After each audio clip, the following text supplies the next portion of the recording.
Hello, everyone. Welcome to the HockeyBuzz Christmas special. Got my sweater on, I'm ready to go. What? Sorry. So I thought you'd have some Christmas songs in the background, maybe over there. Let me go get some eggnog spiked with rum. Does anybody like eggnog? I don't know anybody. I mean, I've never found I like it. I like it. You like it, really? Yeah. Mm. Put a little cinnamon, a little nutmeg in it. I don't know. It seems disgusting. Do you like buttermilk? Mm-mm. I mean, it's the consistency of buttermilk, but it's sweet. Mm-mm. Sounds gross. Yeah, it doesn't sound right to me. Something sounds slightly wrong about that. Yes, but I'm somebody who, like, when I was a kid, I used to like my mother would make pancakes or waffles, and I would eat the batter. Oh, really? I love cake batter, brownie batter. Yeah, I mean, I get that. I get that more than eggnog.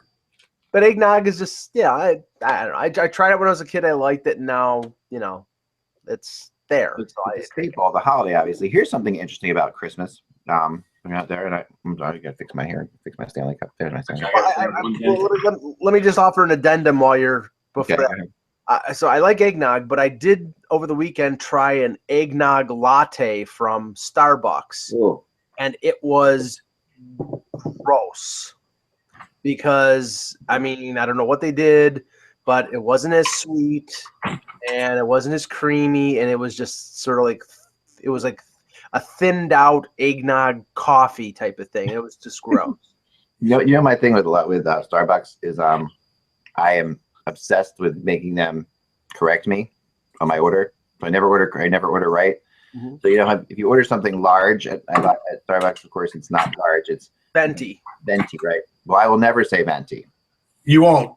No, and I refuse to. I'll say I would like a large one, or because you feel like is that large in another language, or is it a made up phrase? It's large in Italian, I think. It is Italian, but it's like I don't even think Starbucks the company exists in Italy. And so to me, like, the whole thing is ridiculous. So I'm sitting there, and so I will always be like, I'll say I'd like one of the bigger. That's a good one to say. Like, they don't know what to do. They don't know how to react to that, because they want everything exactly the same. I want a venti, skim milk latte. No, I would like a large-ish.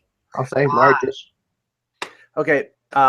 Venti is in Italian is 20, and 20 is 20 ounces, and that's how. And this is coming from an Italian.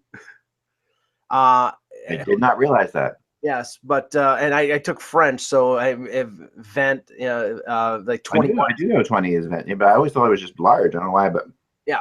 Well, yeah, but so then a Trente is 30. Right.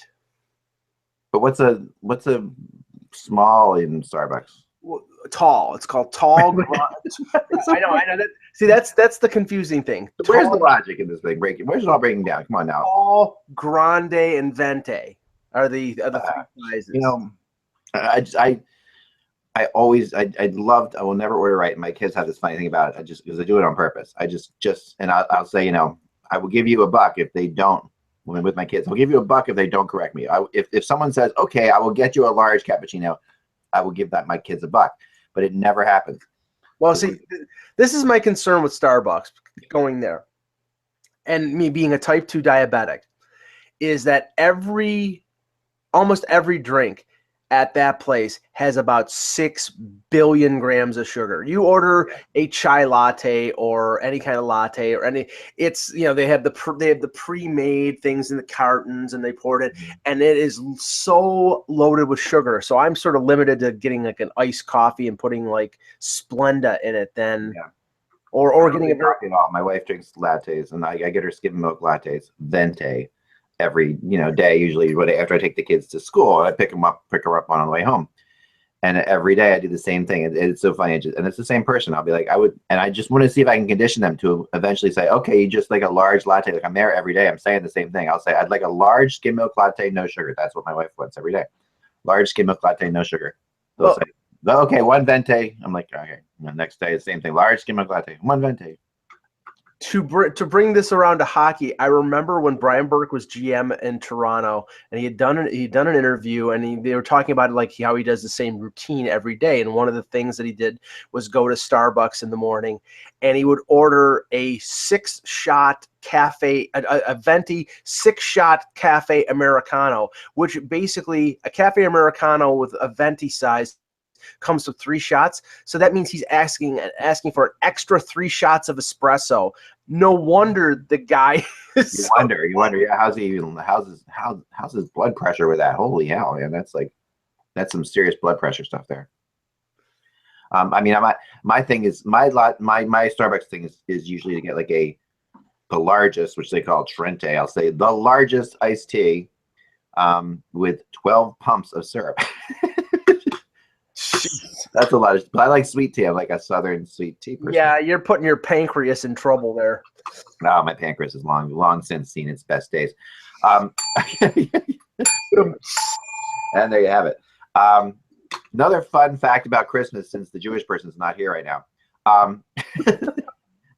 Santa Claus, who we all think of as, a very popular and extremely big character, really wasn't popular before the mid-1930s. I don't know if you knew this. Like the mid-1930s is when Santa Claus became popular. And how did he become popular?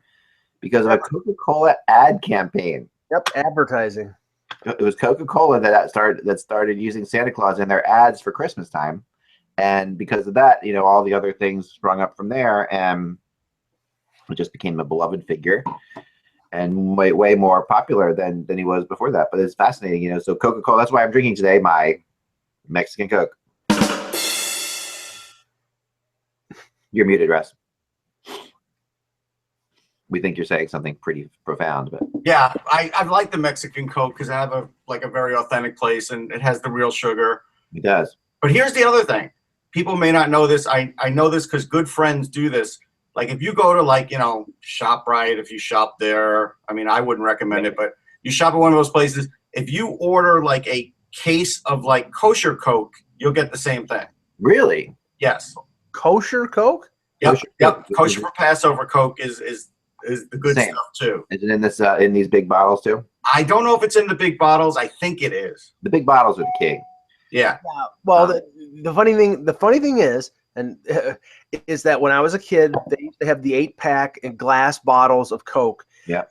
Those bottles are smaller than those. They used to have 16. Oh yeah, no, they still make those little bottles too, but these are the real things. Yeah, but they used to have 16-ounce bottles, and that one that you're holding in your hand is 12, so it's not as big. Really? They're bigger than 6. They were bigger than this? They were bigger than that. They were 16 ounces. They were that I don't remember.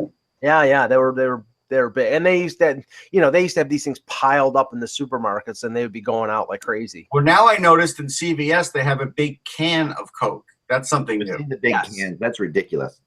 What they're doing is they're emulating like the 40 cans for beer and like the tall boy cans. Right, but you say it's ridiculous, Ek, but here's the thing: people now are so trained to go buy the 16-ounce Coke in the bottle. Yeah. The can is a lot cheaper. It's literally like 60 cents cheaper. Yeah, I know. The same amount of ounces, but people now are buying it out of the bottle just because that's what they're trained to do. Honestly, I would, because being a diabetic, of course, I was a Coke aficionado. I prefer the taste of Coke in a can than Coke in plastic. The best is Coke in a glass bottle. Crazy. I can't. Can over plastic. I've never done the can version. I just know glass. The can is good, Ek. You should try it. Yeah. I've done it, but I mean, it's been a while.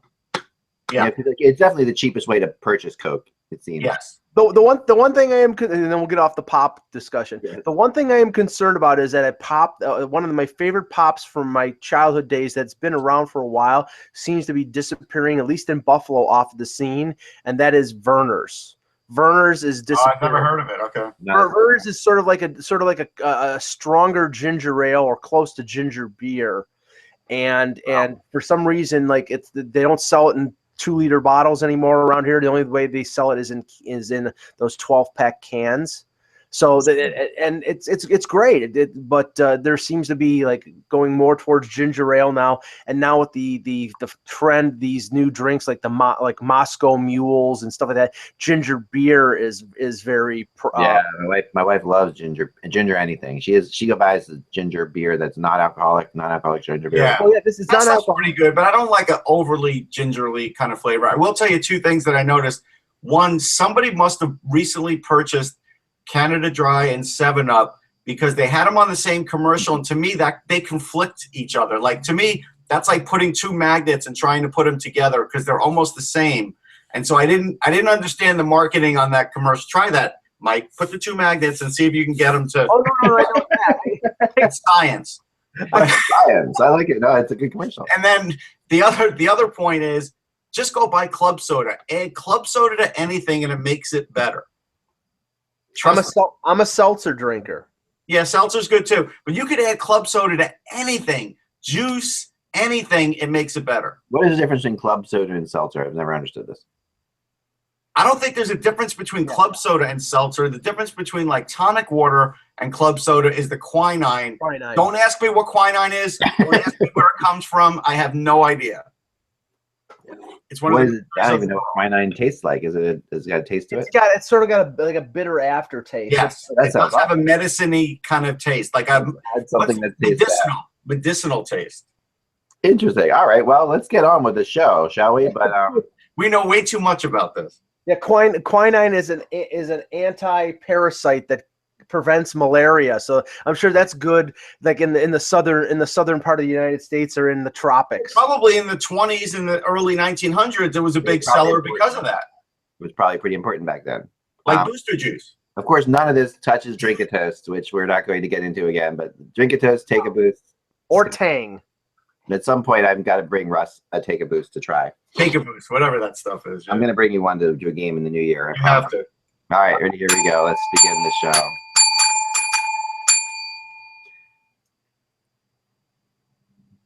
Hello, Hockey World. It's Wednesday. Who was that? The door? No. That was Mike. That was totally distracting. Worst sound effect of the year. It's Thursday, by the way. Hello, Hockey World. It's Thursday, December 22nd, 2016. I'm Michael Agello. I'm Russ Cohen from Sportsology. And I am Eklund. You're watching the HockeyBuzzCast on HockeyBuzz.com. This is our final show before the holiday, before taking a couple days off. We'll be back again on Tuesday to after we return all of our presents on Boxing Day. And the World Junior starts when? When does the World Junior start? Boxing Day. Boxing Day, right? Yes, I thought. And we have some news today, huh? That Mike, did you find this out first? I found it out before Russ. He did find it out before me, like a second. I called Russ and told him. I broke the news. There we go. You know, because you're in Buffalo, did you find it from like a town crier in the square? Here, Alex DeBrincat and Logan Brown have been released. Well, okay, but I did find it out first. I did call Russ, so I got the scoop. But I'm a little bit stunned because Alex DeBrincat's been, probably arguably the best scorer in the Ontario Hockey League the last two years. The best. If you like 50 goal scorers, Mike, you might not like that. Yeah, well, and Logan Brown was a top 10 pick, big kid, skilled. And I know that Bob McKenzie mentioned that he's a little rusty because he had been out with I think it was a wrist injury since early in November. So that might have been, that one is understandable maybe. No, it's not. But if they didn't think right, if they didn't think that he was up to it, then okay. But DeBrincat, there's no excuse. I don't. The title for a blog for this whole year for USA Hockey would be this: what gives? Like, come on, guys. Why cannot we have better players and suddenly we have awful evaluators? Like, what is going on with this? I don't understand. It's not awful evaluators. I don't want to say that, but I'll put it like this. You don't have to say it. I will. Okay, but Logan Brown like he's got 16 points in 12 international games, right? That's playing for a few different teams. He was completely dominant in the under-18s. It got him drafted by Vancouver very high. He's a big kid. His dad played hockey. Like, there's just – I don't care if his wrist is a little banged up. That's not enough to keep him out. He's still more than a point a game in the OHL, which clearly has great competition. Right. It's a great league. I mean, it's just – you have that, right? All of the players that are going to be playing in this tournament, right? I mean, yeah, you DeBrincat now. We'll go back to the Brown. So you look at Tanner Lashinsky from the Flyers, who was drafted in the 6th round, and Flyers fans are all abuzz on Twitter. Hey, look, he's made the team. He may have made the team. There's still 2 more cuts, but it looks like he's made it. But if he has made it over Logan Brown, I'm sorry, that's a big mistake. Yeah, it is. I mean, Lashinsky's a pretty good player. Don't get me wrong. He's got good speed. He's tricky. He's got nice dekes. He can score. But he plays for Ohio State. Go look at the teams Ohio State beats up, like Robert Morris and Penn State. And they did beat Minnesota, but Minnesota beat them. The harder part of their schedule is sort of like coming. It hasn't happened yet. And so he's got 22 points, but that's in the NCAA, right? And so he's not in the toughest conference. I'm going with Logan Brown, who is used to playing against this kind of competition. Yeah, Lashinsky is not. That's the reality. Well, it's an elite player. I mean, this is a tournament for elite players. That's how I see it. Yeah. Well, to go along with your what gives theme, Mac. I mean, the thing is, it's over the. Okay, I mean, we can skip the World Cup because that's NHL players, but right. You know, there was a lot of criticism regarding the structuring of that team and the players that were omitted. But even going back to the World Junior last year, Jeremy Bracco, who is probably one of the best scorers on the team this year, who made it because he's lighting it up in the OHL right now, he wasn't even invited to the camp in the summer. Right. So there seems to be, and this has been for over the last few years, there seems to be this, lack of foresight when it comes to the structuring of Team USA for international tournaments. When it comes to like the under 18, I think Russ made this point before, they just choose the best players. They just choose all the scores. Everybody that is go that way. And but they win. A lot of times they win. Isn't that the one that Granado is working on, like the under 18? Isn't that Don Granado's world? I don't know if Don Granado's on that. I thought he was the coach of the under 18 USA. That's where I thought he was. But last year, wasn't it Ron Wilson and Chris Chelios? Yeah. And the team that was chosen was definitely a structured team along the lines of the way the Team USA was chosen for the Vancouver Olympics in 2010, where they had 3rd and 4th line guys roll. And the World Cup of Hockey that just happened. Right, and the World Cup, and see, they got to get past that. Team Canada, you do not see role players. You see the 12 best guys. Yeah, you do. I don't. You have to do that. These guys, just because they're used to playing scoring roles, doesn't mean that they can't play other roles. They're incredibly talented kids. I mean, you have to look at it like, hey, why did Finland win the under 18s? I don't know. They had Puljujärvi. They had guys that. Yeah. We're basically going to play in the NHL. Why'd they win the World Juniors? Because they had Laine, they had Puljujärvi, they had guys who were ready for the NHL. They had Aho, they had Kapanen, they had Aho. I mean, they were loaded. So you can't always look at a result and sort of base the next team off the result. I thought Team USA was good in the under 18s in the sense that they had good players. They didn't win. Nope, they didn't win, and neither did Canada. But when they played Canada in the bronze medal game, they killed Canada. And so, that was a thing where, hey, there were a couple teams better, but they were still a good team. But I guess they look at that and say, hey, look, we weren't successful. We got to shake it up. Well, you did shake it up now. You didn't bring DeBrincat, who last year, the only reason he didn't have a great series because he got knocked in the head. He still came back and scored a goal games later. But, yeah, he did get concussed. I mean, are we now going to look at players like that and say, well, they're not durable? I mean, Patrick Harper is no bigger. I mean, he's no bigger than Alex DeBrincat. He actually looks like he weighs less. And Jack Ashan is a 5'7" defenseman who so far has made the team, and he plays for St. Cloud, where Bob Motzko coaches for the U.S. team. So is he going to cut his own player? I don't know. But the guy's 5'7". He's a whiz on the power play, and he's great in open space. But in this kind of tournament, how much open space is he really going to find? Right. Now, Logan Brown had 12 points in the under-18s last year. Yeah. I mean, DeBrincat was part of the World Junior team last year. Yeah. It's almost unheard of if unless a player is injured that somebody who makes the team at 18 doesn't make it at 19. Usually, they love to bring back those incumbent guys because they've been through the experience of Well, he was hurt, right? He didn't play much. Well, he got hurt. concussed. That's Yeah, what we're talking about. He got concussed. Yeah. So he only played a game, right? In 5 games. He played 5. But okay. Yeah. So he didn't have a great tournament, but the concussion hurt him. He did eventually get on the board. But again, this is a different year. And really, you're talking about building depth. It's not like DeBrincat's going to lose it for you, but he could win it for you. And that's really, that's really what you have to look at when you're looking at building a roster like this. They basically, they beat Switzerland yesterday 4-3, in one of those meaningless games, pre-tournament games. But that's Switzerland. That's not Sweden. That's not Russia. That's not Canada. And so it's Switzerland. And so you can't get overly excited about that. Although that's the thing. I think the coach looked at that game and said, yep, we're looking good. This is a big win. And it's like, because coaches tend to do that. This is different. This whole tournament is different. That's why I don't even care how many points somebody has in another league. I really don't. And sometimes, I know we say it for the World Championships, but for this tournament, I sometimes don't care who has the hot hand either. Right. Because a lot of times that really doesn't matter because you're now playing teams that are completely different than what you're used to playing in your environment. That's the reality. Yeah, it makes sense. I mean, I don't know. We'll of course be following it next week when everything goes down, and there's still lots more. It's always it's one of the most fun tournaments. I mean, there's still 2 more cuts. Maybe they'll cut some other name players. Right. There's still more to talk about probably. And Mike, of course, will find out about it first because he's in Buffalo. And he's hanging. So either the only way that's happening is if Mike is actually stalking the facility where he is, where this is happening at the Harbor Center, which I know he's not. So anyway, so last night we saw.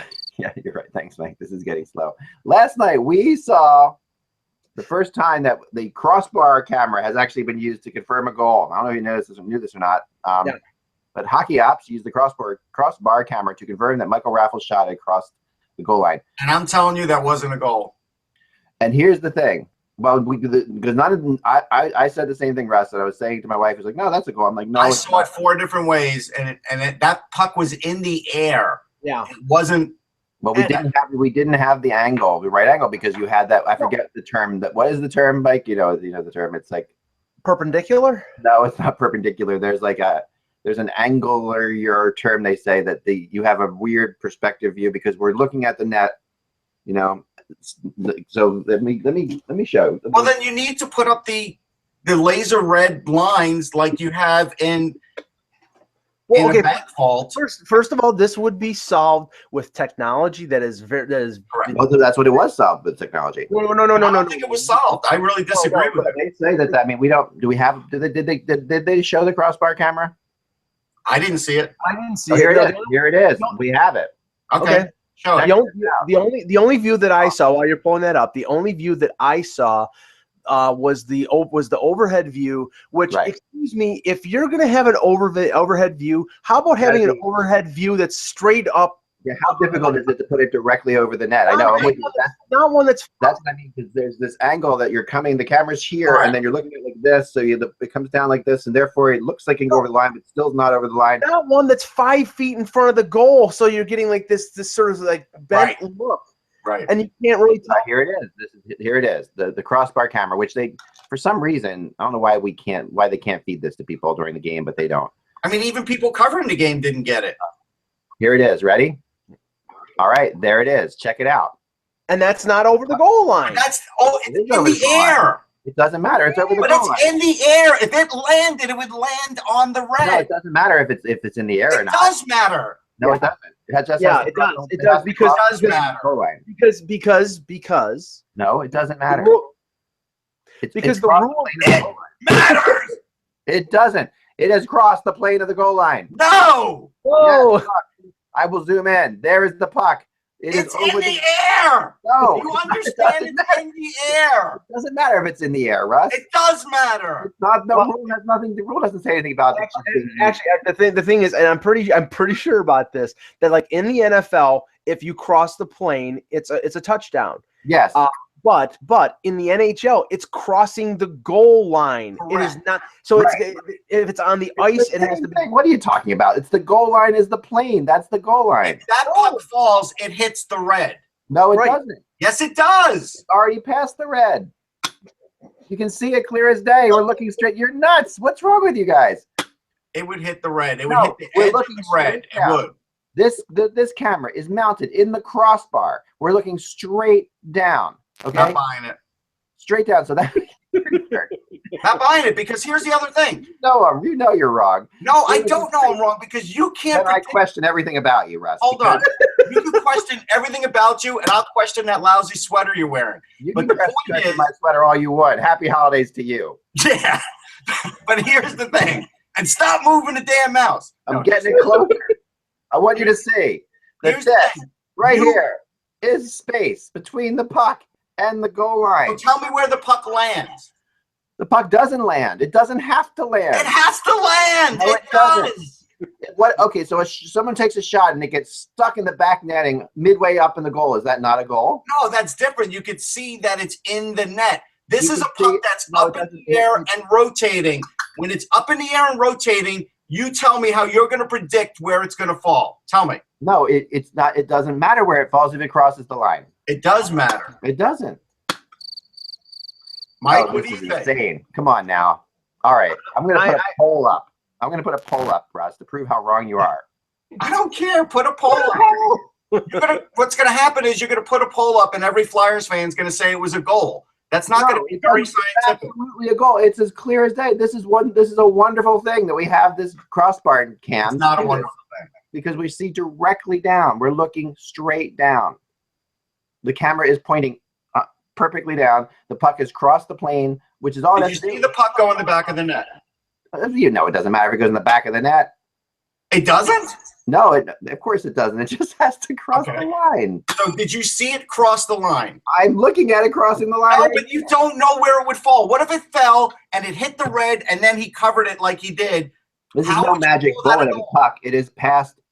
You're calling a goal in the air. Basically, this is the first goal they've ever called in the air.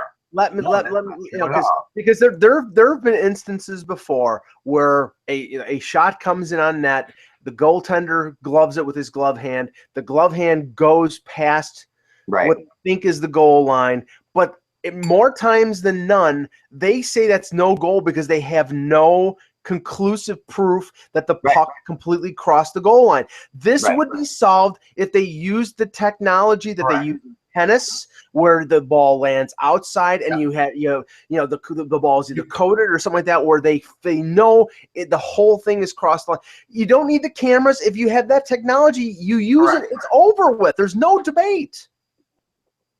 End it. Just tell me if that puck landed over the line, I'm okay with it. But it didn't land it. They're calling it based on where it is. It doesn't matter where the thing lands. It does matter. This isn't a discus throw or shot. It just matters whether it. Okay. So now hold on. So now every save when a goalie's looking back and he's got a glove save, if his glove is over the red line and the puck is in his glove over the red line, you're now going to call all of those goals. Is that what you're telling me? No, I mean you have to. What do you mean? It crossed that. Clearly, his glove is over it. You know that. That is the most ridiculous thing. But that happens every week. And we know, like, especially when playoff time comes around, how many goals probably actually go in that are underneath the goaltender, and he pushes himself over the goal line so the puck doesn't go in. I'm Peter Puck, and I'll tell you what a goal is. A goal is when a puck crosses the plane of the goal line. Yeah, Thank you, Thank you, Peter. I'm gonna say a word that rhymes with your last name. But no. Screw you, Mike. Screw you and the horse you So are they going to now measure where a puck is in a goalie's glove to see if it's over the line?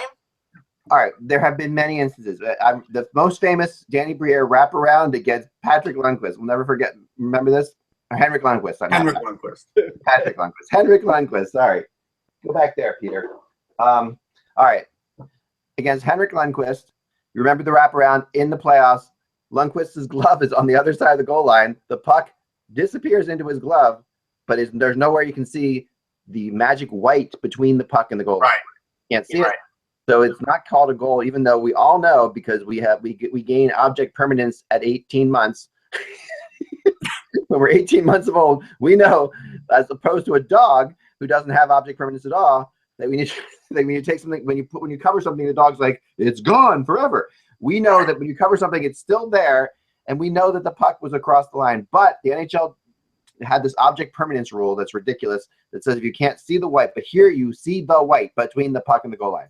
And now we know that it doesn't have to be on the ice to see the white because we have a special camera. But I'm telling you, I'm gonna show you. There'll be a goal in the next week where a goalie will make a save, and they could use that camera. They might even be able to see the puck going in his glove. And unless somebody gets out the slide rule and can measure where the puck in his glove is in accordance to the red line, it's not going to be a goal.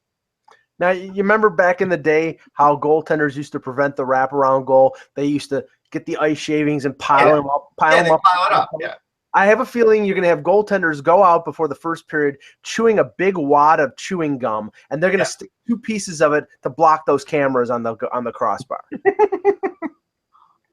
I mean, really, you might as well. Why even have a net anymore? It should just be a wall. And the minute the puck hits the wall over the red, it's a goal. I'm really disappointed in you, Russ. Why even have a net? That wall would be sponsored by our president-elect. Thank you very much. Why even have a net anymore? I know if Trump gets rid of Mexican Coke, I'm done. Okay, all this other crap, all this other crap is ridiculous. But if he gets rid of Mexican Coke, that's it. I'm telling you, that's not a goal. I'm sorry. Oh my gosh, it's the definition of a goal. We're not gonna go any further on this. This is insane. Okay, can I just on one other aspect of that game, because I watched a lot of that. Anything. It was the only game on, so I was watching a lot of it. Steve Mason is pretty decent in shootouts. I've never seen somebody get stood completely still by a shootout shooter than he did against TJ Oshie. All right, 2 things, Mike. First of all, to say Steve Mason is decent in shootouts is totally wrong. Okay, well, he was decent last night. I mean, I don't watch him. He has moments in shootouts, but Steve Mason is not a breakaway goalie. He's a percentage goalie. Breakaways are never his. He's just he's horrible in shootouts. But he literally did not move an inch. Oh, he was frozen. He was totally intimidated. Totally intimidated by Oshie. That's what it looked like. Yeah, Oshie it was crazy. And that's part of what Oshie's magic is, because he's so good that part of it is the fact that if you're a goalie, he gets so far inside your head that we've seen goalies do like crazy things against Oshie, like try to do just if he's check it away before he gets it to you. Yeah, just start jumping up and down or whatever. You got to do something to throw Oshie off because he's just money, and Oshie looks so freaking relaxed in shootouts. It's insane. But here's the thing, though. He looks like he's shooting against his 8-year-old son. Right. It did. It actually did look like that. They did win a really good game, but they did hemorrhage another point, and that is the thing that. When they start playing these Metro games, if these games start going to overtime, that's a bad thing. That's what's really going to be bad for them because right now it's good because they are getting 2 points, but really in these games they're gaining 1 point. That's really what's happening. That's really a gain of 1 point. And I'll tell you what I felt about it in that game. The thing that struck me the most is Ovechkin just what's going on with him? Yeah, we didn't notice him at all in that game. Isn't that hard to imagine? Maybe married life is tiring him out. No, but he really had 0 impact on the game. I kept saying, well, if they get on the power play, they will, but the Flyers were smart, and they didn't put him on the power play. That was what the Flyers did great in that game. And the other play that was really odd was the Kuznetsov off the boards. At first, I thought it was just like a bad pass up the ice, but then when you see it slow down, you realize he hits the boards, and it just hits a dead spot. Giroux sees that, gets it, and gets a goal. So it was a great play by Giroux, but again, like just a weird carom off the boards. Like, how often is that going to happen? Yeah, it's insane, isn't it? I mean, it was a really weird carom, and I mean, Giroux played well. He did. He was better, but still not like the. I don't know. There's still Giroux's still to me not quite right. Like there's something about him that's not. I don't think he's as good as he was 3 years ago, but I think he's going at a good rate. I think the other thing, though, if there's one downside of this game, the only downside I could really find is, again, if you look at a large defense, Travis Konechny just struggles. Yeah, I can see that. I mean, maybe next year he won't because he'll be stronger, but that's something he's got to work on. Like that's going to be the one thing he's got to really work on because when they have one of the bigger defense cores in hockey. No, they do, and that's and here's what Mike's theory is. By the way, just throwing this out there. So Mike, here's your theory on Ovechkin that this is the problem. Chicks, man, chicks. You can't live with them. Yeah, no. Can't find one to live with you. That would sap the energy out of any good man. So yeah, no, that's Natasha. I will tell you though, Brooks Orpik played a good game. Her name is Nas. Wow, this is a great Russian name, Nastya, which is spelled Nastya. So Nastia. That's about right, man. There you go. What a name. I was surprised at the great game I saw out of Brooks Orpik. Like I thought me too. I thought the same thing. He has really rebounded from what I thought was maybe going to be the start of the downslide of his career, but he looked good. Yeah, no, he did. And there's the thing that's kind of underrated about the Capitals is their third and fourth liners are very good players, and they're coming and they're getting better. Like they're improving every year, and you can see it. Vrana, Burakovsky. I mean, Burakovsky had a huge impact on that game. He hadn't had an impact in a while either. He didn't. So yeah, it's been some time for him, but they just have they're just big. They have big players all over the ice. And I still think Holtby is one of the best. I mean, he was locked in that game. He was having a good game. He is so crazy.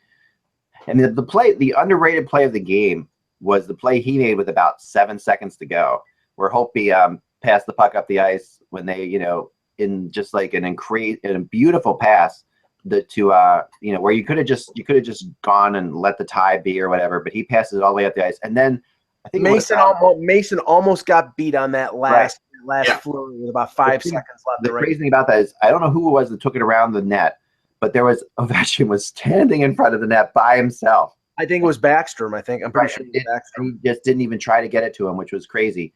He tried to force it in the side where you could see this play developing. The Flyers were caught by Holtby's really good outlet pass, and it was that Holtby is so in the zone. It's really impressive. All right, so there's another issue out there. So Larry Brooks put out an article today for the New York Post, basically saying that the Rangers are soft and Tanner Glass would help them in that area. And I'm thinking this is just fantastic because the Rangers, for one thing, Christmas fools. For one thing, fans weren't happy with Tanner Glass. I get that he has a certain sort of role. I do. But the thing is, do the San Jose Sharks have an enforcer? No. Do a lot of these other teams have an enforcer? No. Could the Rangers have maybe stuck up for their player a little better? Sure. Yeah. But if we're going to start saying that, again, Tanner Glass is the guy, but here's literally what Larry said. It's time for the Rangers to recall Tanner Glass from the Wolfpack so he could be in the lineup for Friday's match against the Wild.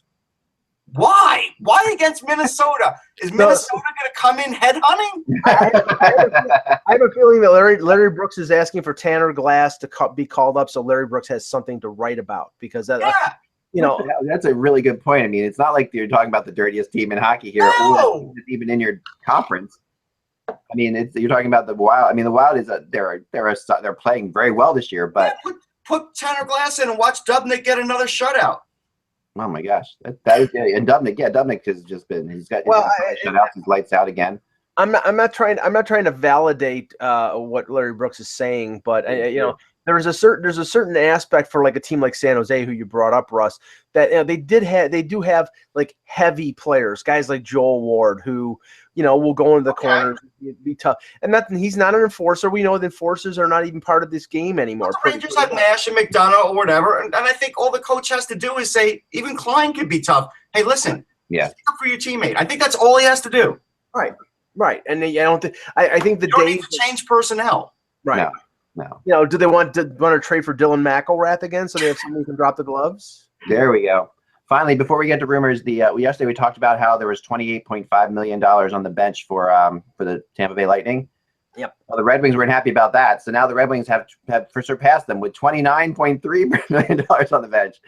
Here we go. The Red Wings: Jimmy Howard, Green, Marchenko, Abdelkader, Bertuzzi, Smith, Helm, Vitali, Franzen, all on the bench. That adds up to $29.3 million.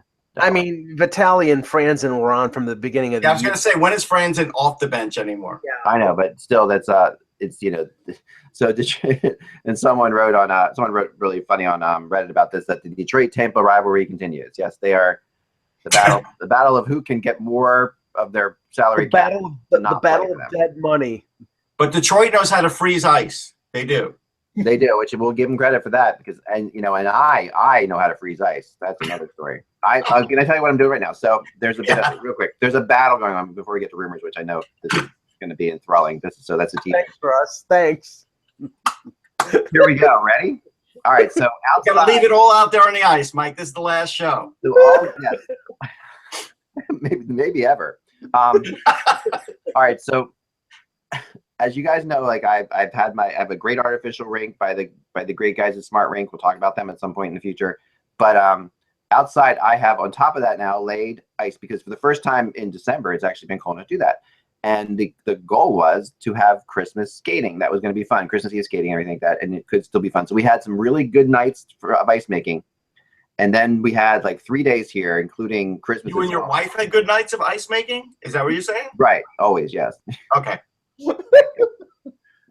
Lord. I'm not going to say anything. It's like so funny. Like my head is like a little like, don't say that. Don't say that. Don't say that. Don't say that. All right. Okay. I'm going to stop. All right. So I've got a good 6 inches going out there. Okay, we're off the tracks. And it's solid. I'm telling you, it's solid as could be. So the problem is the temperature has gotten too hot. Okay, so now, but you need to start, as we all know, you need to start with at least 6 inches. It's if you hope to make it to Christmas. So I got that going, and I can't finish this. Yeah, let's go to rumors, please. Let's talk rumors. I found a way. I covered it. I can't. I made sure it doesn't. I put a big tarp over it. Okay. And it takes a huge tarp. Let me tell you. But you said the tarp thing didn't work a year ago. Right, and it didn't because in the rain, tarp's a disaster. But so what did you do to improve the tarp? Well, I got a white tarp first off, which is good. Okay, so it reflects science again, right? As opposed to a blue tarp, which is not good. So I have a white tarp, and and as long as it doesn't rain, I'm fine, because the rain will collect and then melt and pull the tarp down and melt the ice. But it's not raining, so I'm just keeping it out of the sun. And then what I did is I got a couple box fans that I bought at a thrift shop for $2 a piece, and I put the box fans underneath the tarp, and I'm blowing the air around in there all day. And it's like its own air conditioner because it's picking up off the ice, and it's amazing. So I can tell you that even though it's 48 outside, that ice is solid as could be. We're gonna pause. Yeah, I wanted to see, will the truck be out tomorrow? You gotta mute yourself. 204 Ellis Street. You gotta mute yourself, Russ. Yes. Okay, thank you very much. I muted myself. What the hell? The leaf truck will be by my house tomorrow. This is a big win. I'm sorry. Yeah, then you can throw all those leaves in there, just like basically what Babcock's doing. So there you have it. Throws all the leaves in a truck and get them the hell out of there. All right. So anyway, the rink I think it's going to make it, and do you have a picture? We haven't seen anything. There will be a picture on Christmas Eve. I will put a picture. It's not, the tarp's not coming off till Christmas Eve itself.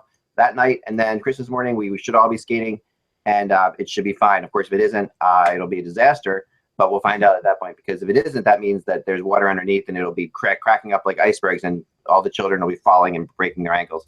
But besides that, it should be fine. All right, rumors. Great. Rumors. All right, here we go. And then we have a sponsor. Check this out. I have a sponsor. All right, here we go. Let's start with Iginla, and let's start with Minnesota Wild. The Wild are always a team. Ever since this current owner took over, that they get involved in these things. They've been involved in a lot. They haven't always gotten the player. They did with Vanek. They did with Suter and Parise. But they're always in on these things. They were very much in on Stahl, who they landed eventually, which was good. So now the new one is Iginla, and doesn't it seem like the right kind of place for Iginla to play? It does. To me, I can picture him. I mean, the Minnesota and Calgary, it feels like the same sort of town. If Calgary's in the playoff race, that would be almost like. Wouldn't that be amazing? Oh, Calgary would be the best, but I don't know. I have not heard that though, and I tried. I mean, I really tried. I think that the pressure might just be too much. But how can Minnesota float the salary? What's Iginla at? Yeah, he's at 5. I think he's over 4. Yeah, right around there. Over 4. Iginla is at 5.33. That's going to be tough for Minnesota. They're a cap team, man. Yeah. Now not easy. The thing is that Colorado can retain salary. He's a UFA at the end of the year, so right. it would be a minimal hit. But you would think that either Minnesota would have to trade somebody back with salary or give them a significant draft pick, like a Joel Eriksson type. Well, right. I mean, if they give up that for how bad do they want to go far in the playoffs? They've got maybe the best goalie in the league right now. Yeah. I mean, go look at the 94 Rangers and all the prospects they gave up, but they did win the cup, right? I mean, yeah. But if you win the cup, it's worth it. If you don't win the cup, it's not. That's basically what it comes down to. And that's the gamble. You're talking about their best prospect. I mean, if you're going to give up like an Alex Tuck or a Joel Eriksson, I think Tuck is better than Eriksson. I do. Right, but I'm saying, I mean, that's a hell of a surrender in terms of for a guy who's probably going to retire at the end of the year. But that's go look at history and see guys like Doug Waite, guys like that big career guys. But that's what happens. Oh yeah, no question about it. I mean, so I think there's a number of teams that fit Iginla though. I mean, Montreal is another one that has always wanted Iginla. Montreal came so close when he went to Pittsburgh. And that I'll never forget the Iginla Boston-Pittsburgh night. Oh my gosh, that was crazy. I was in Florida flying home the next day, and I was up all night chasing that. When he was originally traded to Boston, now he's traded to Pittsburgh. Now he's to Boston. Now he's back to Pittsburgh. Honestly, that night Montreal was trying to get him too, but it just sort of fell along the way. But Iginla's been a UFA. It's not like Montreal couldn't have paid for him. Yeah, they could have. I mean, they could have. I think it was his choice to just every time Montreal was sort of like the bridesmaid, And I think that part of Iginla, I've talked to him before about it. He wouldn't mind going there and at all. And I think he even feels bad about the fact he hasn't gone there a couple times because he hasn't. But he's going to go with the best chance for him to win. I mean, that's what it's going to be down to. He wants. That's why I wouldn't be shocked if he ended up going back to Pittsburgh again. I mean, I know it didn't work out there the first time, but yeah. No, I think that's possible. The other one is Shattenkirk, and the Devils coming on really strong with that one. And well, they should be. I mean, this is what's really eluding them. No, you guys were talking about Shattenkirk today on the chat. Is it something we can discuss based here? Yeah, I can discuss it. We were watching the midday show for Sportsnet, and Kyprios did what I think a lot of people in the media now are doing with Kevin Shattenkirk, and they're saying he's a nice player. And listen, go look at his numbers. How many teams have a nice player like that? That's what I want to know. Yeah, no, seriously. I mean, Shattenkirk gets no respect. It's if he was Canadian, it would be a totally different player. Well, but this is the thing though, is that in St. Louis, he's a second pairing guy only because their first pairing is Pietrangelo and Bouwmeester. Yeah, I mean, their first pairing is on the Canadian Olympic team for crying out loud. I mean, you're talking about that's right. I mean, so yes, okay, then that's it's ridiculous. I mean, this is a guy in his career in the NHL averages .60 points per game.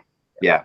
I'm going to go find you a comparable guy to that. While you're doing that, to Kyprios' point, I think what he's looking at and what he's saying is what the expected price of Shattenkirk is going to be next summer, and he is going to get overpaid. I think Keith Yandle got overpaid. $6.3 million for Keith Yandle, who I consider, and Russ, you saw him last year with the Rangers, a one-dimensional defenseman, a guy who does not play defense. He's a power play guy. He's a puck rushing guy. He's a rover more than he's a really good player too. I mean, I'm not saying he's not a good player, but the thing is, you have to compartmentalize what that kind of player is and what kind of effect he has on a team, and making him one of the top 10 NHL paid NHL defensemen is ridiculous. He's got flaws in his game. And that's why I wouldn't, but I think Shattenkirk may be a little better than that in terms. I think he's not a defensive liability. All right, so here are my examples.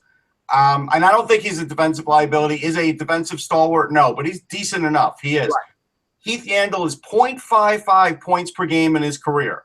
So right. Shattenkirk has a higher ratio than he does. And believe it or not, Jay Bouwmeester, 0.38.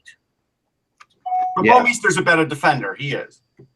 But he was supposed to be a tremendous offensive player. There were times Bouwmeester has been, all over the map in his career, right? I mean, he had some really down years. He started off like gangbusters. Bouwmeester's offensive numbers went down when he went to Calgary. When he was in Florida, he was a big offensive contributor. When he went to Calgary and he was playing behind Phaneuf and I think it was Giordano at the time. Yeah. Then he took more of a little bit of a back seat and played more, I think, of a responsible game. And now I think, he's the compatriot to Pietrangelo. So I don't think offense is as important. And here's the other thing. So Yandle's a minus 32 in his career. Now this is after playing on good Ranger teams too. We could take away some of the Coyote stuff and say, okay, some of that's on the team, and it is. And Shattenkirk's at plus 19. Now he is a minus 5 this year. But so what? Minus 5. Come on. Yeah, it's not. Yeah, that's not. I don't know. This is really interesting. Everybody looks at Yandle like you got to have Keith Yandle, and then everybody with Shattenkirk's like, yeah, he's okay. Yeah, right. And obviously both Yandle and Shattenkirk, they have a lot in common. I mean, they both have been dissed by the American team. Yandle more than Shattenkirk. Yeah, that's true. That's true. But yeah, there's a lot of I don't know. There's a lot of. If you're asking me, I'd rather have Shattenkirk every day of the week. Yeah, I think I'd rather have Shattenkirk too. I really do. If the Devils got him, it would be the biggest pickup they could do in the last couple of years. Yeah. Go here now. I think it'd be great.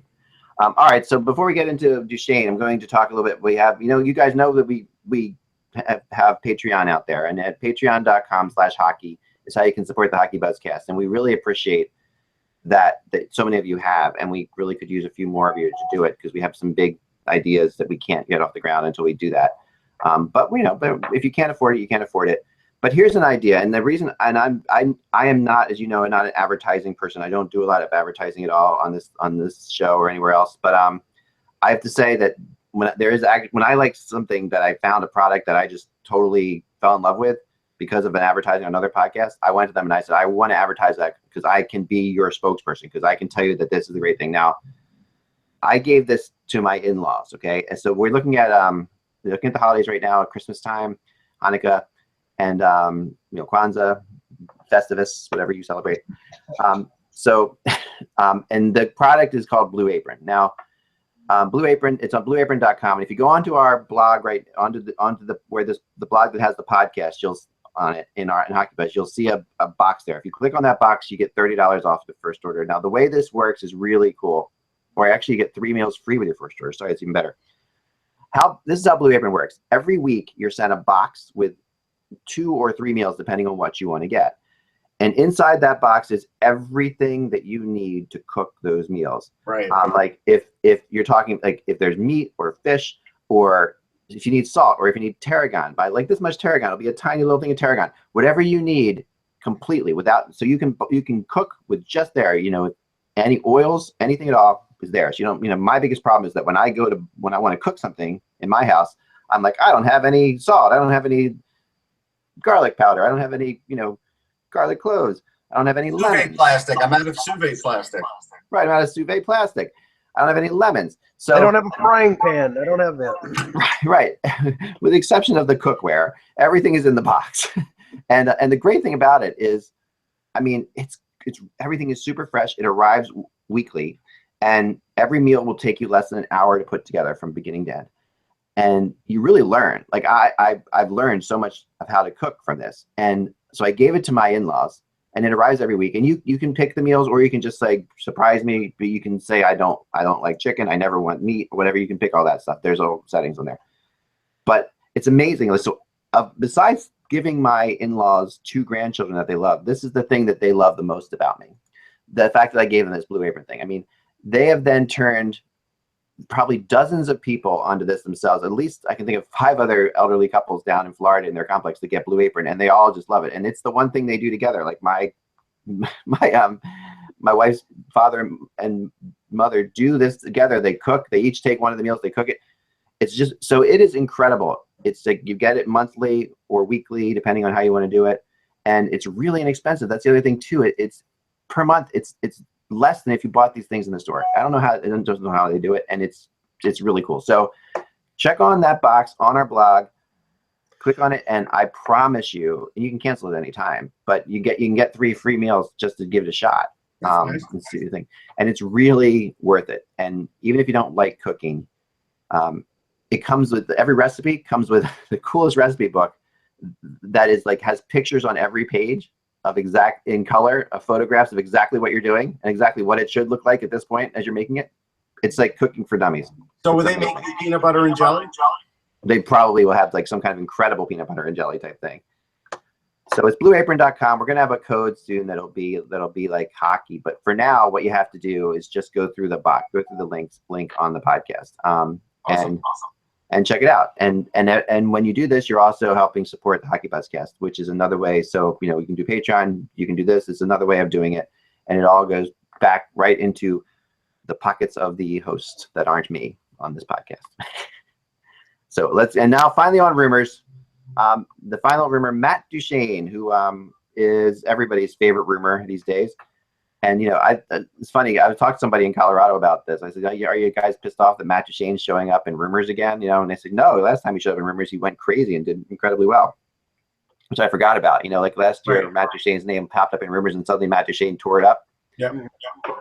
So, we've talked about Buffalo. We talked about Montreal. The newest one is Columbus. And that one has a lot of power to it. We talked a little about it yesterday with Columbus as well, but this is a serious star power that the kind of star power and skilled players that Columbus just doesn't have. Like as good as Columbus is, they don't have, a skilled forward that you really want to say that's just a crazy skilled forward like Matt Duchene. They don't have anybody like this.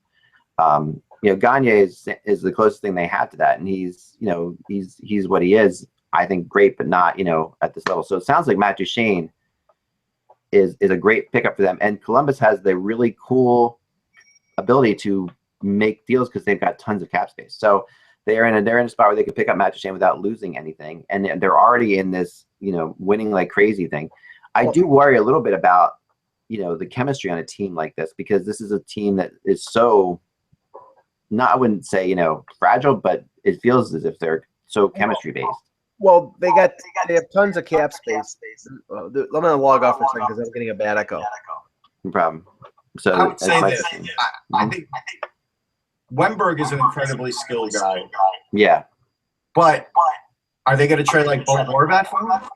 Yeah, I don't know. I mean, it would have to be somebody significant, and probably a defenseman. Like that's what it would have to be, I would think, because that's what Colorado's looking for here. They're looking for a defenseman. They going to trade Savard? That could be. I mean, that with Werenski, taking on such a major role, that does give them some depth on defense. When you add your best defenseman, that pushes everybody down the chart a little bit. Gives you a little bit more freedom. I don't know their depth on defense. I mean, obviously we know the top guys that they have, and they've got a really good. I mean, honestly, I can't see them trading Ryan. I can't see them trading Seth Jones. I can't see them trading Werenski. Those three I think are set, right? So Ryan Murray might be a possibility. I think they would trade Savard before Murray. I think Torts likes Murray. They like Murray a lot. Russ, try to log off and log back on. You guys are all getting echoes? Yeah, I'm hearing it. Okay. No, I'm still hearing it. I'm not hearing it at all, so it's weird. So maybe it's me. Or I wonder. Hold on. I wonder if something's open. Hold on 1 second. Let me see. I'll try closing out some boxes here. Tell me if it goes away. Okay. I'm just I don't know closing. if it went away. Is it still there? Yeah, it's like about a second after, and it sounds like a speaker is. That's weird because we're not hearing it. I'm not hearing it at all. So hopefully it's not coming on. I guess it's not coming on the recording if I'm not hearing it. That's my guess. Yeah. Okay, now I'm not hearing it. But what I was saying was they're not going to trade Seth Jones. They're not going to trade Werenski. You know, Jack Johnson's got a year left in his contract, and he's, you know, more of a veteran guy. It would either be Savard or Ryan Murray because we need that type of young defenseman to get a Duchesne. And honestly, I think it would be more than that because I think Colorado, if they're trading Duchesne, they're trading a guy who's a cornerstone on their team. And this signals to me that Colorado is going towards a rebuild or a retool.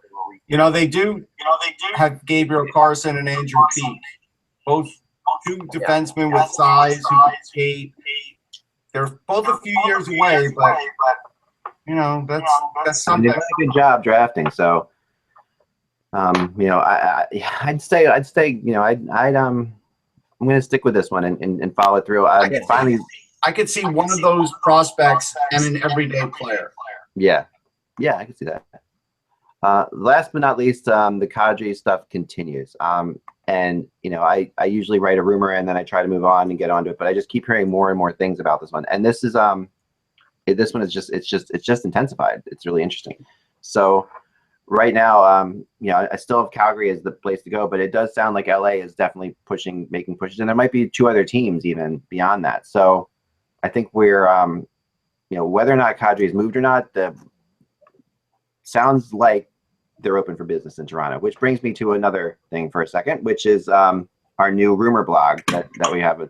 And you guys may all laugh at us for having another rumor blog, because I'm a rumor person all the time, but I've gotten nothing but great responses all through Twitter today and then in emails. So what we decided to do was an aggregate blog, which is called NHL Rumor Buzz, and this is not too dissimilar from what you've seen on SpectorsHockey.net or My NHL Trade Rumors, where, you know, they go and they collect the rumors that are around the league that are being said on Twitter or someone says on television or someone writes it out, and then we aggregate them together and then we comment on them and we give them our perspective.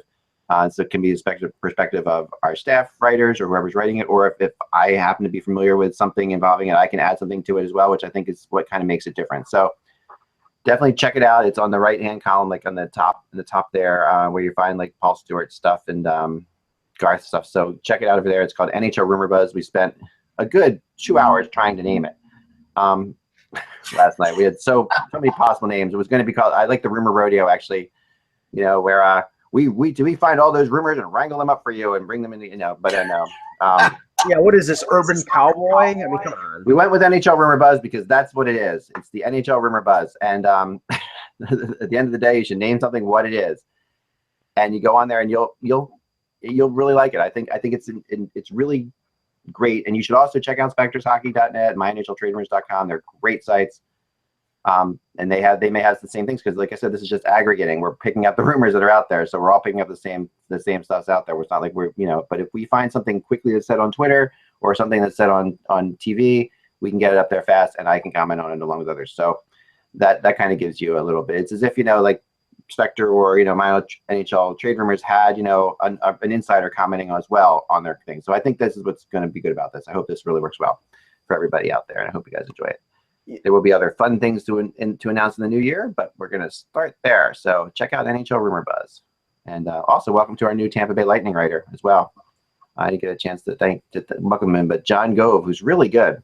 I think you guys will really like him. He's been doing a great job. He's been writing for like other websites previously. And he's an adult, which is nice. So what a concept. What a concept. No, he's really solid, and definitely keep checking. And once in a while you'll get stuff from Ty Anderson too, because Ty's been covering that team for us as well, but Ty's going to mainly focus on the Bruins, which is what Ty does best. So that's it. Another thing, go to our Facebook page. We're launching something on Christmas Day there, so I want you to just check it out. It's going to be fun. Oh, you know, actually thinking about this, Ty's playing in a media game at Fenway Park, and I want to offer up a $10 bounty on anybody that wants to take a run at him. Is he playing in a media game? What media game is he playing in? It's for Frozen Fenway. I don't know what the date is. They made a card for him, so Ty has like a player card. And nice. The first player that takes a run at him and then tweets to me, I'll send you $10 via PayPal. So Ty is Tim Dr. Hook McCracken. Is that where I skated? You and I skated at Fenway, right? I did not skate at Fenway. I almost everywhere else, but not Fenway. Okay, yeah, because I have a picture of you still on my camera. It's funny. Like, yeah, that is where we were on the ice at Fenway. Like, we were basically outside the wall, outside Fenway Park. Okay, I have a picture of you skating. I think it was Wrigley, maybe. No, you know what? I did skate at Fenway. You're right. Didn't we all skate at Fenway? Yeah, I didn't skate in Chicago. That's right. I thought it was Fenway where we skated. Yeah, because I took a picture of you there. Yeah, that was fun. And we all skated in Philly too, but that was Send me the picture. You've been holding it for find that. Yeah, what year was that? I saw it the other day because I was going through my old. 2010. Yeah, I got it. I'll dig it out and find it. It was really fun. I saw it the other day because it was going through my camera was going through and identifying people, like, you know, like it does. Like, this looks like, and they came up with you. Like, we've never seen this person anywhere but here. Like, that's Russ. Okay, well, $10 if you take a run at Ty, but you have to be the first one. Very cool. Very, very cool. All right, we got to get out of here. But that's because my son's standing out in the cold waiting to get picked up from school any minute now. Have a great Christmas, guys. Have a great Hanukkah. Hanukkah starts Christmas Eve night, which is great. I'm going to be sending out stuff. Again, look to Facebook, the Facebook Hockey Buzz thing. I'll put a link up to it for something special that's gonna launch on Christmas Day. So we never stop working here at Hockey Buzz. But you know, this is gonna be fun. I think you're really gonna enjoy it, and we love your feedback, and we really appreciate the support. As I always say this time of year. Yeah, this time of year, I really appreciate all of you guys watching the podcast, and of course, all of you guys making Hockey Buzz like a regular stop on your and spreading the word about the website, because without you, I still can't believe I get to do this all the time for a living. So I just, without you, that's not at all possible. And I realize that every day that I wake up. So thank you so much for doing that. Have a great holiday, and God bless you and your family. We'll talk to you soon. Remember, without the buzz, it's just the holidays. We'll talk to you then.